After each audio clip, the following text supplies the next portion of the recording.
Hi everyone, my name is Jack. I'm the CTO and the co-founder at StellarSoft. Today I'm joined by Arnt David Eriksen, head of e-commerce and market and digital marketing at Livid, a Scandinavian denim and fashion brand designed for craft, longevity, and independent design. Arnt, you've got a very unique journey. Started as a Yes. salesperson, became the e-com director, and you're helping Livid to scale globally. So great to have you here. Yeah, thank you so much for having me. We can get started with some like little introduction, if you will. Mhm. Um, can you tell us how did you go from sales to head of e-commerce and marketing? Oh, yeah. It's a long journey because I started out as a salesperson in retail 12 years ago.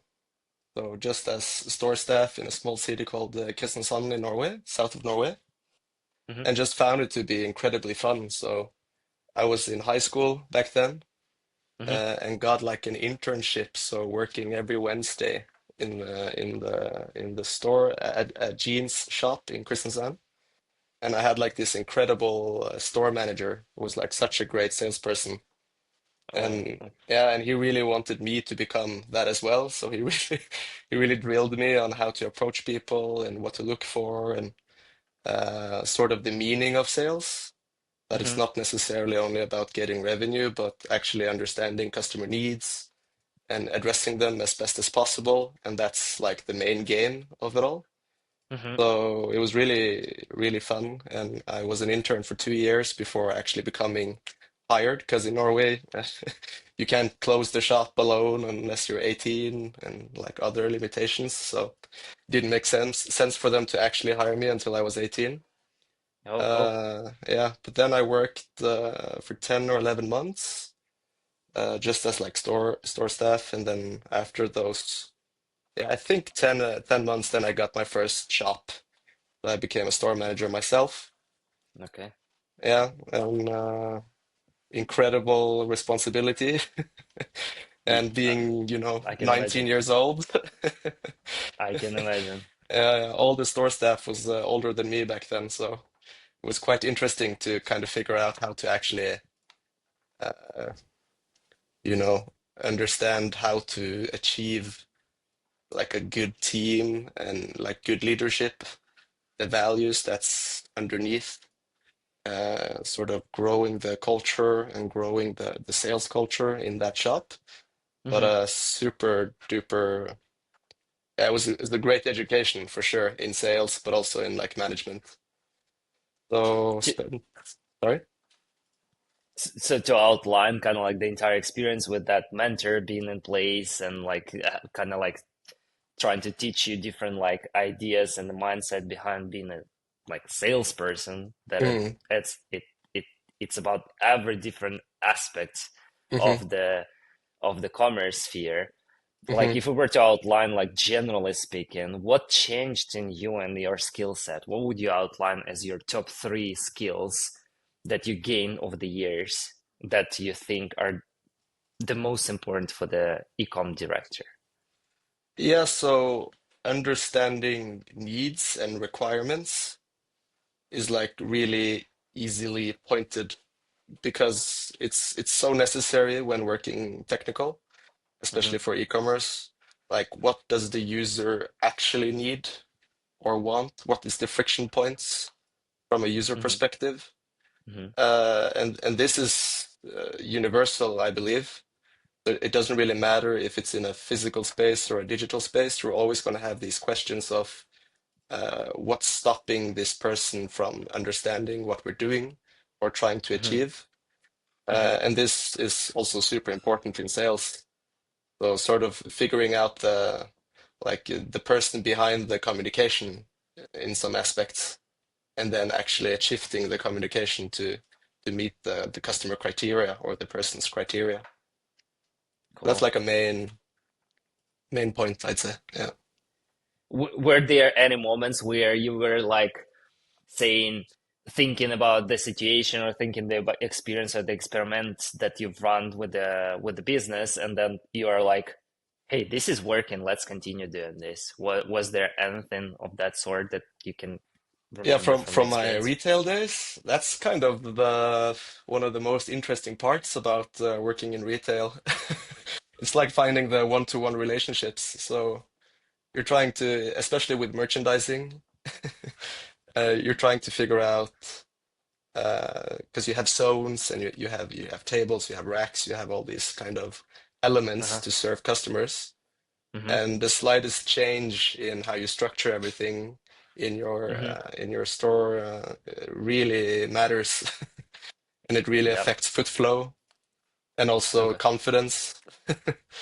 Yeah. Okay. Cool. Um, Alrighty. I see based on the website, based on LinkedIn, based on what you spoke about with Bohtan, what I heard everywhere and what I saw everywhere, that along the lines you're trying to deliver the idea that people remember how you make them feel, Hmm. not what you say. Hmm. Can you try to interpret this for the audience that are listening to this? Kind of like trying to, how do you design these e-commerce experiences that create emotion? Yeah, that's a good question. So, and it's a hard question to answer for sure, because We can discuss it. yeah, yeah. But the thing is, so I guess everybody listening and you yourself are familiar with humans usually make decisions on a emotional state. So we're using our limbic brains very often, Hmm. which means uh, the feeling is what initiates the actual sort of dopamine hits. So I want this, or I understand this, Hmm. or feel like I like this, I guess is more Hmm. correct. And then your prefrontal cortex tries to justify this. So by being rational. So you could be like, you could really love a story, and then after you've like felt something from hearing this story or understanding this story, then you're starting to try to justify why that's a good story or why you particularly enjoyed it. Hmm. And the same goes for like commerce, I'd say. Hmm. So you see a product or you hear about a product, you get a sense of the product. It sort of feels like something you can relate to in a way. Hmm. So for us, our core product is denim, and denim is like super rich in history, but Hmm. also very saturated. It's so many denim brands nowadays compared A to like lot. in the late 1800s. Yeah. A lot. So yeah.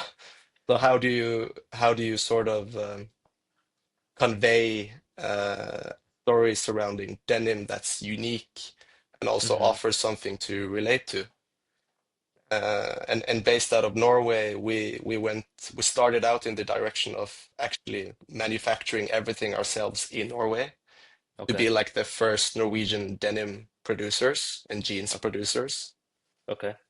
uh, which is powerful, especially for Norwegians, because we're proud and we like Okay. things crafted and made in Norwegian. And it's very like very challenging to do something like that in Norway because Hmm. of the external factors surrounding I can imagine. manufacturing and yeah.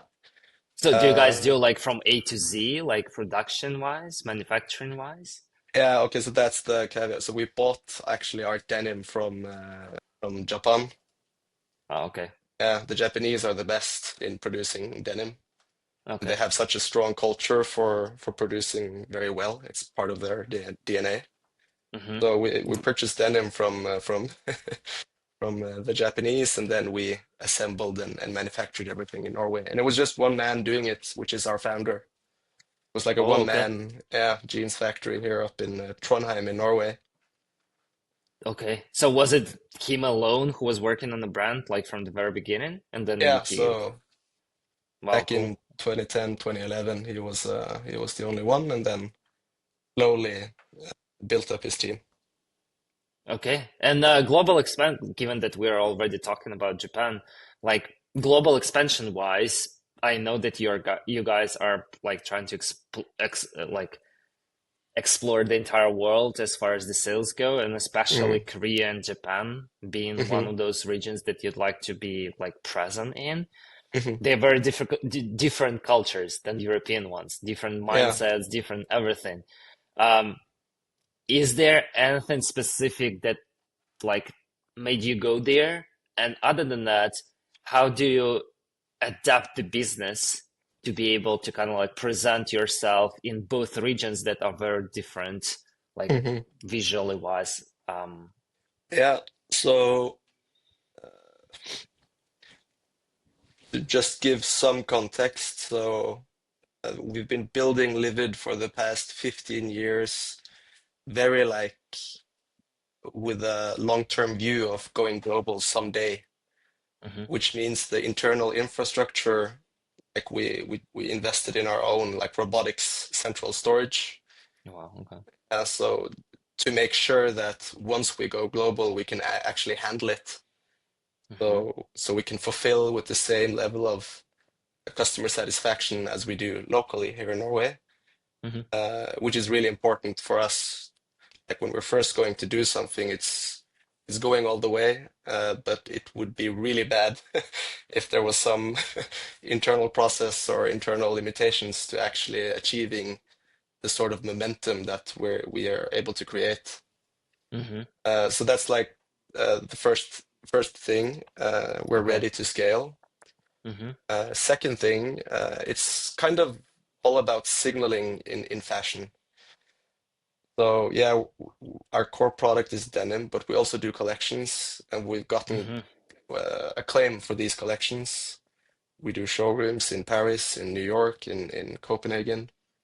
Hmm. And signaling basically means that buyers from these regions, such as South Korea or Japan, is starting to show interest Hmm. and kind of understanding the brand and also the aesthetic um, expression from the brand, Hmm. and feeling like it's got a place in their sort of region. Okay. So when we first got those signals, I think it's like 2 years ago. Hmm. We didn't rush to like, okay, now we need to travel every week to South Korea or Japan, or we need to start doing all these advertisement campaigns and really get the volume up.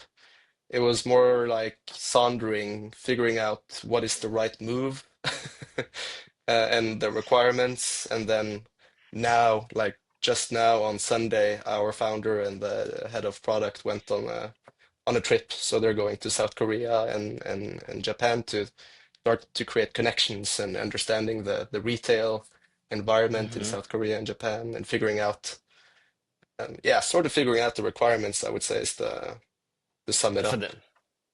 Okay.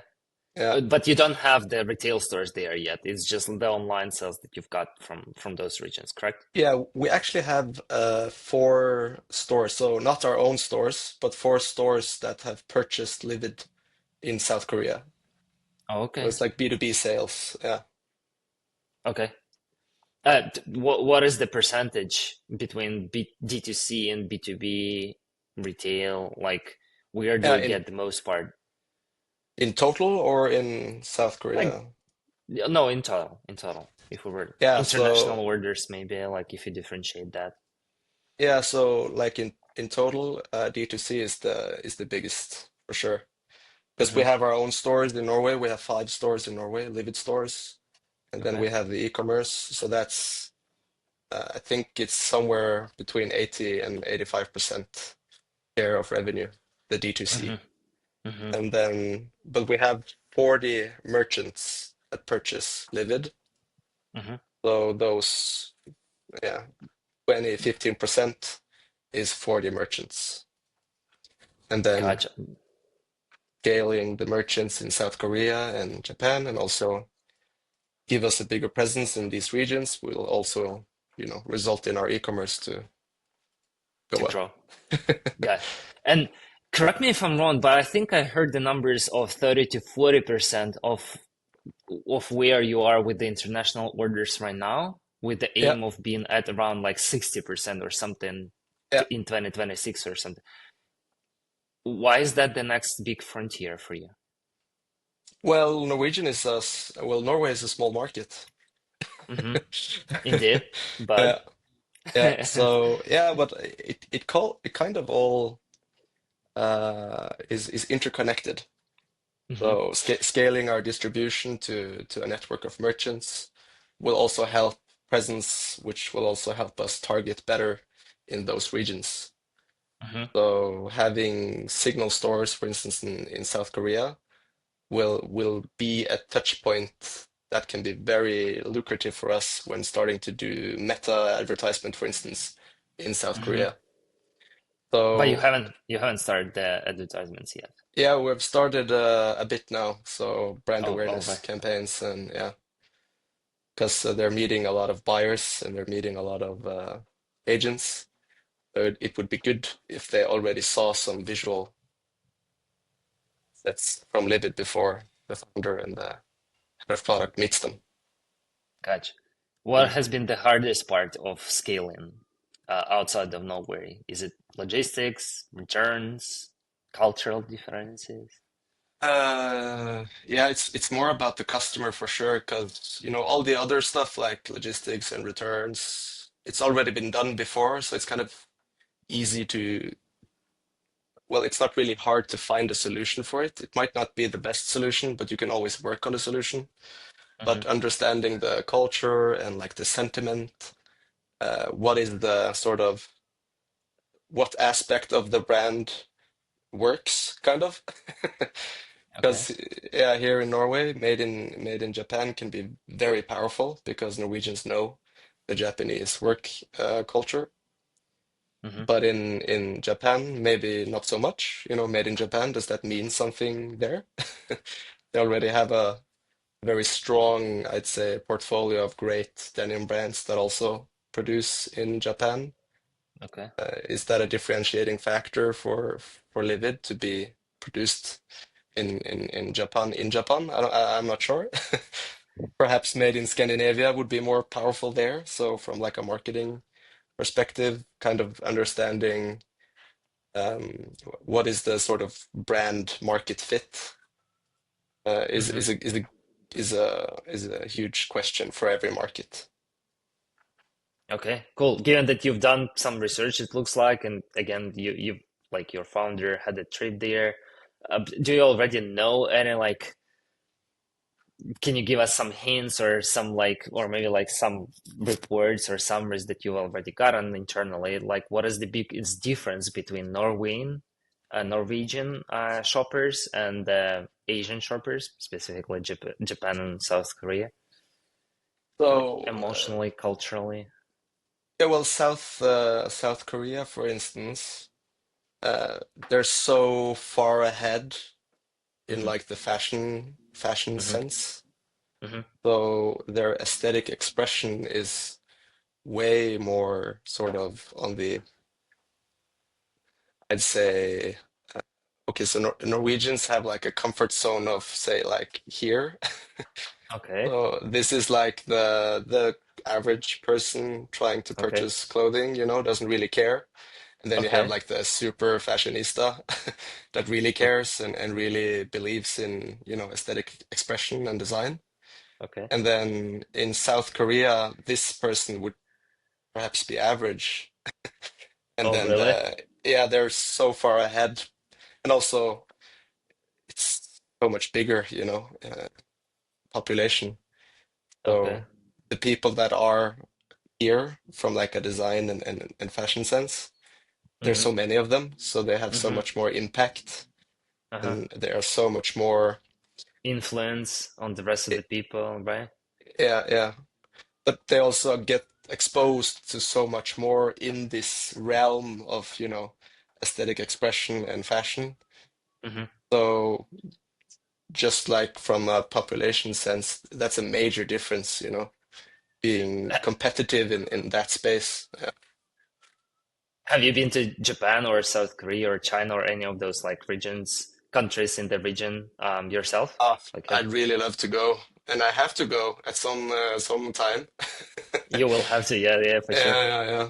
But as of now, I haven't been. Me and my wife are trying to set up a trip to Japan sometime next year or the year after, if we're lucky. Cool. One of the Yeah. line items, just like a little thing from my history. One line item from my summary when I went back from China to home, I told my wife that I have not seen this many fashion No, fashion branded people in one exactly. city in my life. Yeah, so it's Yeah, kind of like that's my impression about them as well. So this yeah, is good that you're talking about that. yeah, yeah. Uh, for They're sure. very meticulous. Yeah, for sure. Cool. Uh, Getting back to the internal stuff though, um, let's talk a little bit about the technicals, like your e-commerce platforms, your tech stack to support your initiatives with the online sales, like whatever Hmm. that is, D2C or B2B. I know that you are currently on Shopify for the D2C, and then there is Hmm. Centa, Yeah, right, for Centra. B2 Yeah. Centra for B2B. Hmm. Um, how do you differentiate them? Do you like one or the other more, or like what is your experience with these two? Yeah, so Centra, we're just getting onboarded now for the B2B platform. Hmm. So it's just now it's about setting up all the sort of all the attributes needed in order to Okay. handle all the orders and also all the information. So we're not I'm not really in a position to say whether I like Centra or Shopify more. What I Okay. can say though is that Centra is more rigged around Hmm. headless stacks, Hmm. um, which when becoming sort of bigger in e-commerce makes sense, you know, Hmm. composable, Hmm. being able to replace any system based on needs without it reducing the entire stack for a time period.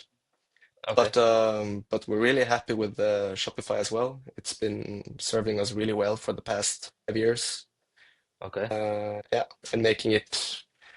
We have our custom theme, so we built our own custom theme in Shopify, Okay. and I can develop, and we have a bunch of freelancers on our team that help us develop. So we're really fast in changing the front end aspects of our shop, and Uh-huh. the back end of Shopify also is really easy to work with, at least in my experience.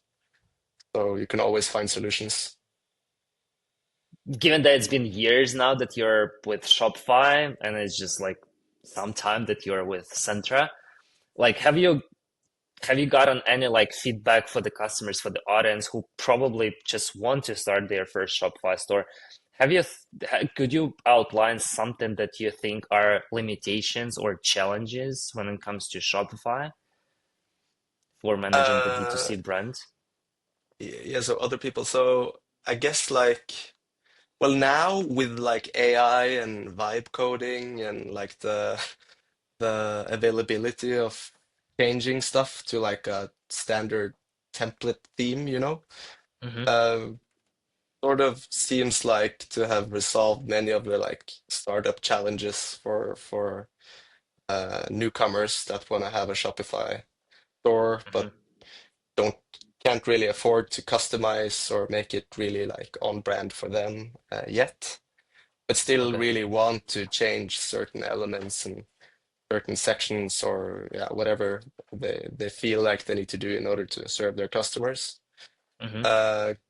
Because I remember like 3 or 4 years ago, I had some different friends that wanted to start their own Shopify store, and they were so annoyed with all the limitations their theme offered, and they couldn't really switch up the theme, and then you had sunk cost fallacies going on.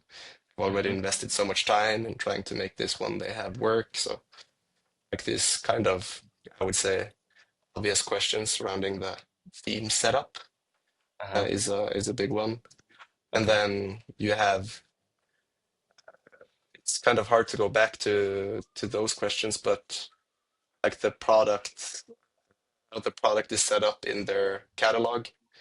Mm-hmm. So you have some fundamentals, you know, you should always have enough information so the customer doesn't have too many questions about the product before ordering. Mm-hmm. Mm-hmm. And then ordering should be like super simple. So they shouldn't have to have 12 steps before initiating or completing their order, you know. And I Yeah. remember at least 3 or 4 years ago, all of these people always wanted so much data. So they would ask the customers to fill out pre-forms So before the true. actual form, and you know, because they well, but the data is what's going to make us scale. And it's like, yeah, is it really? Yeah, is it really the case? I agree. I agree. I used to deal with the same situations all the time. Yeah, yeah, Yeah. I agree. Go on. Sorry.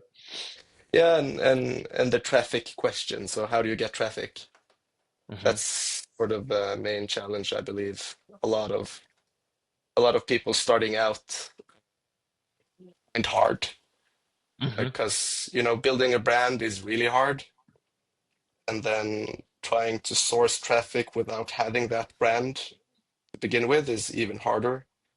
You Hmm. try to compete with like established brands or more easily understandable brands Hmm. with a single product or a single offering without Hmm. any context surrounding the product. That can be really challenging for sure and very expensive. Yeah, to test it out for sure. Uh, uh, I can imagine how much you are spending on all these like trips and everything and trying to find uh, some like partners in Japan, especially, like it's hard. So, and then now that like you've been with Shopify and now you're opening and want to like to kind of like organize your B2B, what made you think of a different platform for B2B, yeah, Centra? so Centra is kind of their main focus is brands. So they really want to work with not just a distributor of products, but brands that have sort of an environment, an ecosystem, something, a story to share. That's sort of Centra's, let's say, marketing, but also their platform is built for those kinds of use cases.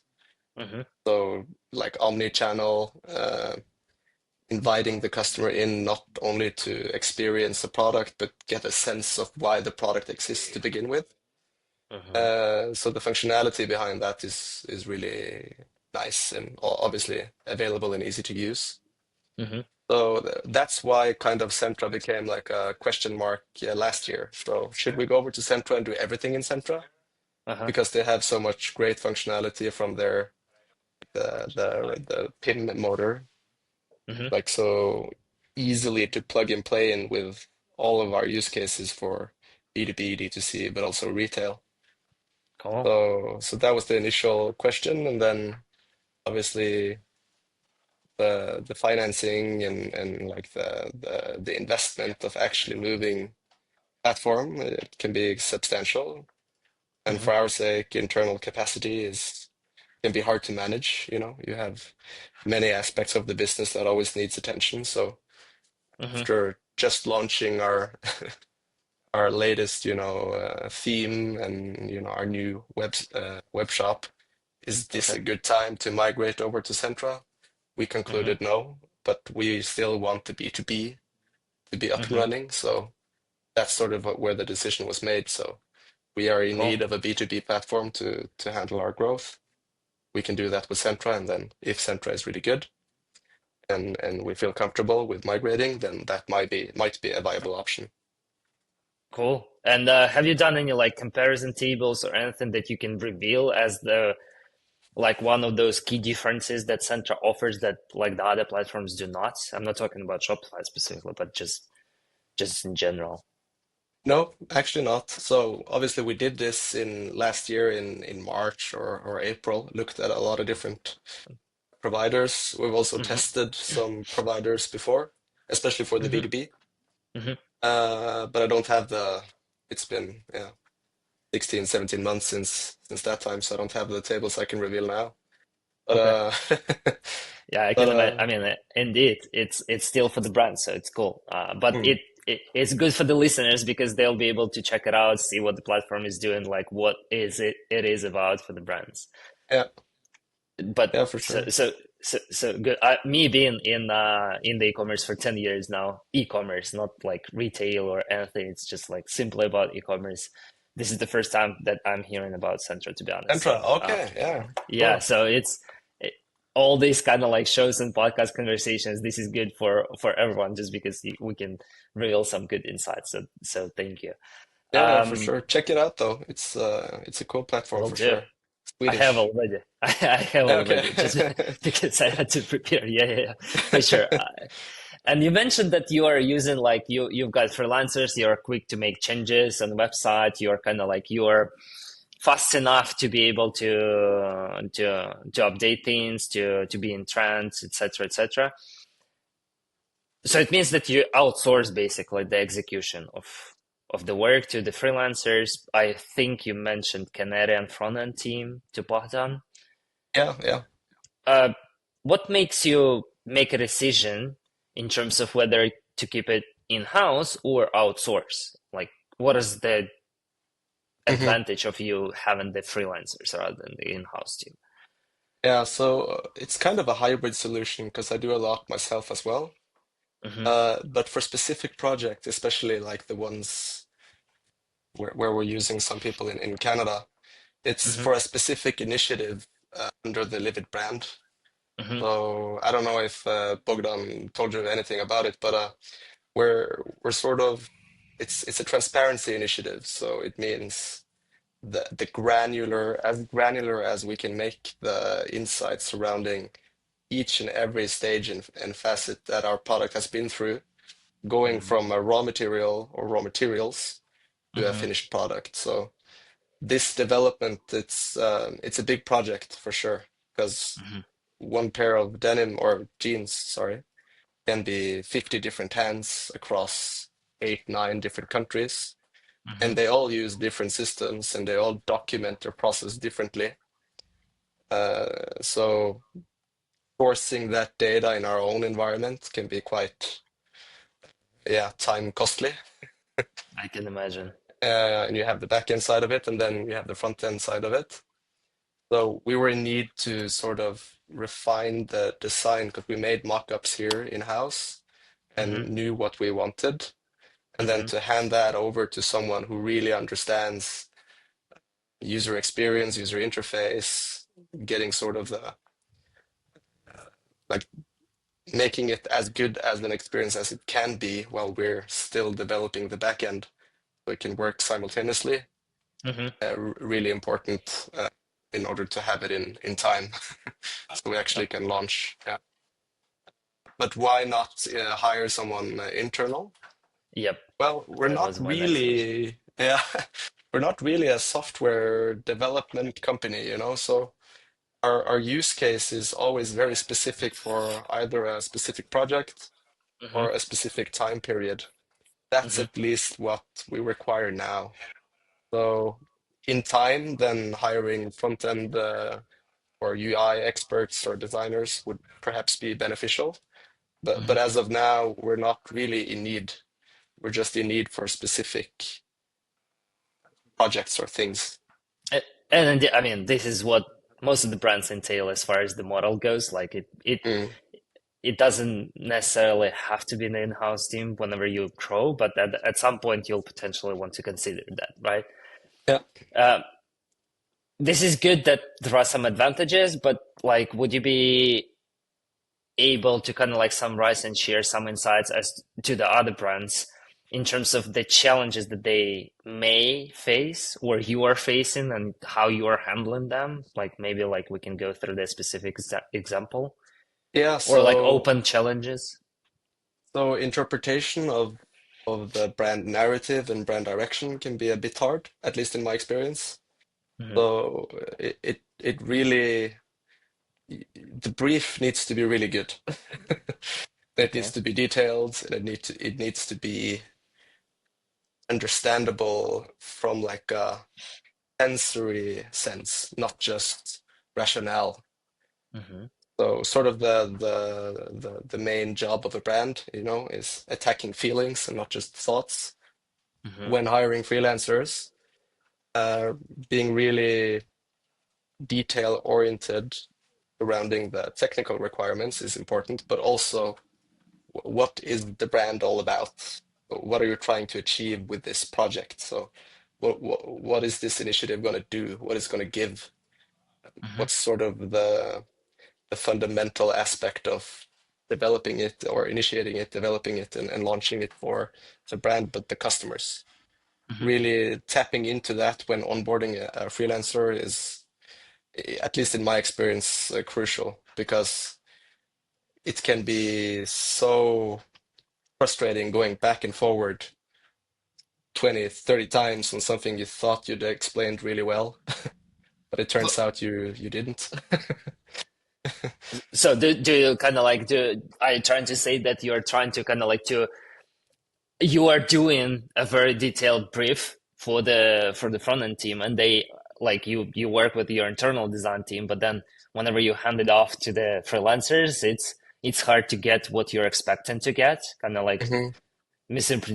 misinterpretations in terms Yeah, of the visuals, in terms of everything. yeah. Oh, gotcha. Okay. And how do you handle that? Like, don't you work with the design team to kind of like create mock-ups and sketches for what you're looking for, Yeah. and then they execute? Now we do that. Okay. Yeah, but Okay. when we started out, at least in my first time, trying to onboard some freelancers, Mm-hmm. I was like, I can just have this conversation with this person, Mm-hmm. and I can have the technical requirements ready, but sort of the goal of the project, I can just talk it, and Mm-hmm. we can have a discussion and we can go back and forward, and then we out of that we can derive some sort of to-do list or action plan or what are we actually building. Mm-hmm. And I found that that's not enough. So there's Most of like the this time. fundamental rule, show, don't tell, Mm-hmm. which I believe is super important to and very applicable for this use case. Cool. Any other challenges that you could outline whilst working with the freelancers or challenging that you're facing right now? Uh, yeah, challenges. Well, you don't really control freelancers' time, so they're not really hired, so they don't have a Mm-hmm. contract with Livid as a Livid employee, for Mm-hmm. instance. Mm-hmm. They're independent, Mm-hmm. so that can be a challenge, but not really a big one. You just plan ahead and make requirements. Then usually the freelancers, if you pick the right ones at least, they will Mm-hmm. respect that and want to offer a great service. So. Cool. Good stuff. And the last one, what is that one piece of advice that you would give to someone leading the e-commerce brand for the global expansion and with global ambitions? Yeah, so actually last week, me and my colleague went to a seminar, and there was this person, like a speaker, and he said something along the lines, I think it's a Jeff Bezos quote, actually. Oh, really? Okay. Yeah, it's can't remember in which like talk Jeff Bezos said this, but he said, "Focus on making the beer better," which is a good quote, I believe. And Mm-hmm. then that inspired a lot of questions, at least in me. Mm-hmm. Because you would always default to think that your product is the beer. Mm-hmm. Always make the beer better, usually can be translated into making your product better, But Yeah.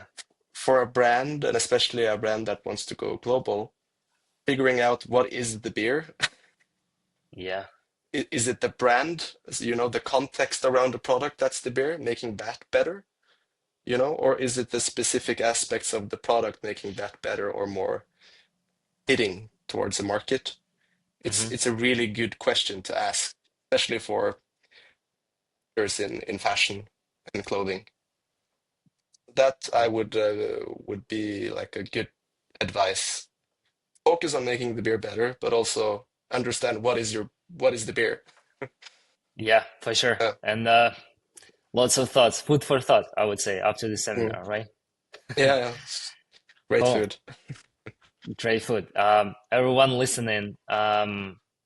For everyone listening, please check out livid.no um, and follow their path to scale globally. Arndt, thank you so much for the conversation. It was great to learn how you balance between the craftsmanship and the scalability and digital growth in general. Thank Um, you. Yeah. Thank you for joining. Yeah, thank you for having me, Jack. Nice to meet you, Nice for to meet you sure. too.